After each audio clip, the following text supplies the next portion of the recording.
Insert menu जो अॻियों option links आहे। लिंक्स माना वास्तो या तालुक राब्तो पैदा करण। हाणे सब खां मथां ऑप्शन हाइपर लिंक आहे। हाइपर लिंक जो मक़सद आहे त create a link to a web page. Link create कंदो कंहिं वेब पेज ते, ए पिक्चर कंहिं पिक्चर ते, एन ईमेल कंहिं ईमेल एड्रेस ते या कंहिं प्रोग्राम ते। अचो त ॾिसूं कीअं थो माना असांखे ही ॿुधाए त हाइपर लिंक असीं क्रिएट कयूं। फर्ज़ कयो कंहिं फाइल ते असीं लिंक मिलाइण चाहियूं था। को बि नालो लिखी असां उनखे सिलेक्ट कयूं, पोइ हाइपर लिंक ते वेंदासीं त हिते असां ॾिसंदासीं हिकु फाइल असांजो मौजूदु आहे। उन ते क्लिक करे जेके असांजे माई डॉक्यूमेंट्स में मौजूदु आहिनि फाइल, उन्हनि मां हिकु फाइल ते क्लिक कयोसीं, पोइ ओके दॿाईंदासीं त लिंक असांजी ठही वेंदी। हाणे लिंक लॻण खां पोइ असांजे नाले में चेंजिंग अची वई। रंग हिकिड़ो त मटिजी वियो, ब्लू थी वियो। नंबर 2 उन हेठां अंडरलाइन थी वियो।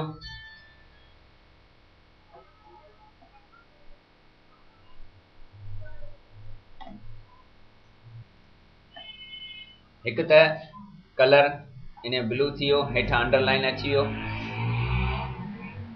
ऐं जीअं ई मथां माउस इन जे आणींदासीं त ही हिकिड़ो नंढिड़ो डायलॉग बॉक्स बबल वांगुरु ॿुधाए पियो त फलाणे फाइल ते हीअ हाइपर लिंक लॻी चुकी आहे।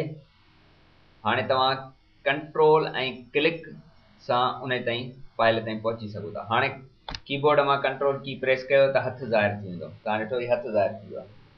हाणे माउस बटन खे क्लिक कंदासीं त उहो फाइल खुलण जे लाइ तयारी माना कंदो। हाणे ही हिकिड़ो डायलॉग बॉक्स आहे त तव्हां फाइल खोलण वञो पिया, छा इहो सिक्योरिटी जे हवाले सां सही आहे, खोलियो था या नथा खोलियो। येस असीं खोलियूं था। हाणे तव्हां ॾिसो ही फलक नाले जो फाइल खुली वियो। हीअ असांजो ओरिजिनल डॉक्यूमेंट आहे। हाणे इन हाइपर लिंक मां असां हिकु फाइल में रहंदे ॿिए ॿाहिरें फाइल ते लिंक लॻाई, एक्सटर्नल फाइल ते यानी ॿाहिरें फाइल ते। हाणे हेठियां जेके ऑप्शन आहिनि बुकमार्क वग़ैरह या क्रॉस रेफरेंस, उहे वरी इंटरनली लिंकूं लॻाइबियूं अंदर ई अंदरि पंहिंजे फाइल में। हाणे अचो ॾिसूं त पंहिंजे फाइल में कीअं था असीं लिंक्स ठाहियूं।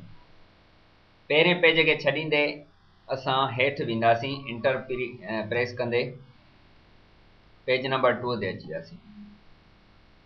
हाणे हिते असां हिकु चैप्टर लिखूं था बॉटनी जो। इन साइज वधायूंसि था,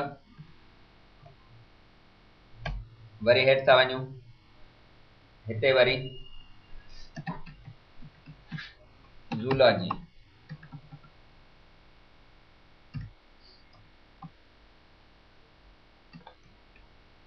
हाणे असां वटि 2 चैप्टर आहिनि, हिकु बॉटनी जे बारे में, ॿियो ज़ूलॉजी जे बारे में। हाणे ही चैप्टर जी जेका हेडिंग आहे उनखे सिलेक्ट कयोसीं, कॉपी कयोसीं, बुक मार्क में आयासीं, हिते पेस्ट करे छॾींदासीं। जीअं पेस्ट करण खां पोइ ही एड बटन आहे, एड थी वेंदी असांजी बुक मार्क। ही तव्हां ॾिसो एड थी पई आहे। वरी असांजो ही बॉटनी आहे, इनखे बि सिलेक्ट करे कॉपी कंदासीं, बुक मार्क में अची हिते पेस्ट कंदासीं। हाणे ही बि एड कंदासीं। हींअर 2 बुक मार्क असां वटि मौजूदु आहिनि। हाणे असां इहे 2 नाला हिते लिखंदासीं, बॉटनी हेठां वरी ज़ूलॉजी। हाणे हिन बॉटनी ते क्लिक करे हाइपर लिंक लॻाईंदासीं। सवेर असां कंहिं डॉक्यूमेंट ते पंहिंजे डॉक्यूमेंट ते लिंक मिलाई ही, जेको ॿाहिरां माना असांजे खुली आयो ही फलक जो डॉक्यूमेंट। हाणे असां बुक मार्क ॾींदासीं। इन खां अलावा हुन ते इहो बि ऑप्शन हो त एड्रेस ॾियो। हिते असां वेबसाइट जे एड्रेस ॾेई पिए सघियासीं।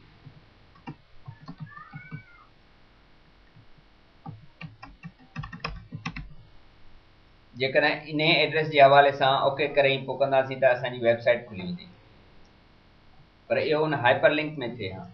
हाणे असां हिन खे बुक मार्क जे हवाले सां करणु चाहियूं था। बुक मार्क में वेंदासीं, ही थोड़ी देर पहिरीं जेका असां ॿ बुकमार्क्स ठाहिया, हिकिड़ो बॉटनी जे नाले सां, ॿियो ज़ूलॉजी जे नाले सां। हाणे बॉटनी ते क्लिक करे असां ओके कंदासीं, पोइ वरी ओके कंदासीं। हाणे ही बि लिंक तव्हां ॾिसी रहिया आहियो ठही वई आहे। हाणे असां पहिरें नंबर पेज ते मौजूदु आहियूं ऐं बॉटनी जो जेको चैप्टर आहे उहो ॿिए नंबर पेज ते आहे। असां जीअं कंट्रोल प्रेस कंदासीं ऐं लेफ्ट माउस बटन प्रेस कंदासीं, असां बॉटनी वारे पेज ते पहुची वेंदासीं। ही तव्हां ॾिसी रहिया आहियो त इंटरनल लिंक आहे, अंदरो फाइल में लिंक लॻे पई। साॻे तरीक़े सां ज़ूलॉजी ते क्लिक कयो, हाइपर लिंक लॻायो, बुकमार्क में ईंदासीं ज़ूलॉजी ते, ओके करे ओके, हिन ते बि लॻी वई। हाणे हिन ते जीअं क्लिक कंदासीं कंट्रोल सां, असां ज़ूलॉजी जे पेज ते पहुची वेंदासीं यकदमि। इन बुकमार्क ऐं हाइपर लिंक जो फ़ाइदो इहो आहे त फ़र्ज़ु कयो असां वटि 7 में पेजिस टाइप थियल आहिनि, असां अहिड़ा बुकमार्क्स, हाइपर लिंक ऐं क्रॉस रेफरेंस ठाहे छॾींदासीं, पोइ रुॻो क्लिक जे ज़रिए असां पंहिंजे डॉक्यूमेंट ते पहुची सघूं था आसानीअ सां। असां वटि चैप्टर्स जा नाला ठाहिया पिया हुजनि, हेडिंग्स ठहियूं पियूं हुजनि, पोइ असांखे सहूलियत थींदी त असां कीअं वरी पंहिंजो माना उन से नेविगेशन करे सघूं था माउस सां, बजाए जो असीं हेठि पिया ॻोल्हियूं, डाउन एरो की दॿायूं, या पेज डाउन या पेज अप वेठा ॻोल्हियूं, या फाइंड ऑप्शन मां ॻोल्हियूं। बहितर आहे त असां बुकमार्क्स वग़ैरह ठाहियूं। अहिड़े हिसाब सां असां हिन मां बुकमार्क जे थ्रू हाइपर लिंक लॻाईंदा आहियूं। हाणे अचे थो क्रॉस रेफरेंस। क्रॉस रेफरेंस माना अहिड़ो क्रॉस माना ठाहिण जंहिंमें हिकिड़ो हवालो ॾेई छॾियूं, पाणे उन असांजे चैप्टर ते पहुची वेंदो। हाणे ही ॿ नाला असां ख़तमु करे था छॾियूं। बुकमार्क जे लाइ त असांखे वरी नाला लिखी उन ते लिंक लॻाइण जी ज़रूरत पई हुई। क्रॉस रेफरेंस में जीअं क्लिक कंदासीं त असां वटि ही शयूं मौजूदु आहिनि। जीअं बुकमार्क आहे, 2 ठहियूं पियूं आहिनि, इंसर्ट कईसूं, वरी ज़ूलॉजी, उहा बि इंसर्ट कईसूं, ॿई असां इंसर्ट करे छॾियूं। हाणे तव्हां ॾिसी रहिया आहियो त हिन ते बि क्लिक ठही पई आहे हाइपर लिंक, चए थो त कंट्रोल क्लिक कयो। जीअं कंट्रोल दॿाईंदासीं तव्हां ॾिसो त हथु ठही वियो। प्रीवियस तरीक़े में छा असांखे लिखणो पियो, पोइ वरी हाइपर लिंक करिणो पियो। हिन में जीअं क्रॉस रेफरेंस मां अची असां बुकमार्क्स ते अची रुॻो उन्हनि मां ॿिन्ही ते क्लिक कयो त उहे पाण ई ते लिखिजी विया, ऑटोमेटिकली टाइप थी विया ऐं उन्हनि ते लिंक बि ठही वई आहे। हाणे हीअ लिंक ठहियल आहे हेठियनि पेजनि ते। हाणे जीअं बॉटनी ते क्लिक कंदासीं असां उन बॉटनी वारे चैप्टर जे पेज ते पहुची वेंदासीं, अहिड़े नमूने ज़ूलॉजी वारे ते पहुची वेंदासीं। अहिड़े हिसाब सां हेडिंग्स में बि असीं कंदा आहियूं। फ़र्ज़ु कयो ही ज़ूलॉजी जे हेठां हिकिड़ो ॿियो चैप्टर था लिखूं, बायोलॉजी।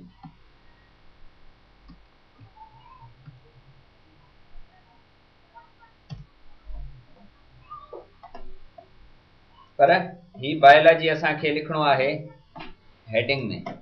ही हेडिंग्स आहिनि असांजी। हेडिंग 1 में बायोलॉजी लिखोसीं त ही बि सम्झो त हिकिड़ो बुकमार्क असांजो ठही वियो। हाणे हिते असीं बायोलॉजी लिखूं था, उन ते लिंक था लॻायूं।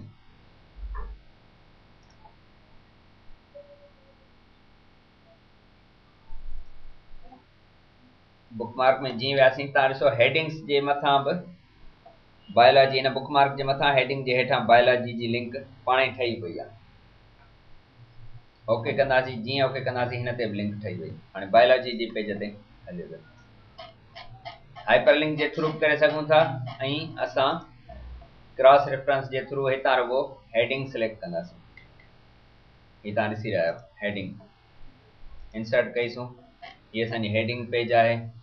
हीअ बि यकदमि असांजो बायोलॉजी वारे पेज ते लिंक हणंदो।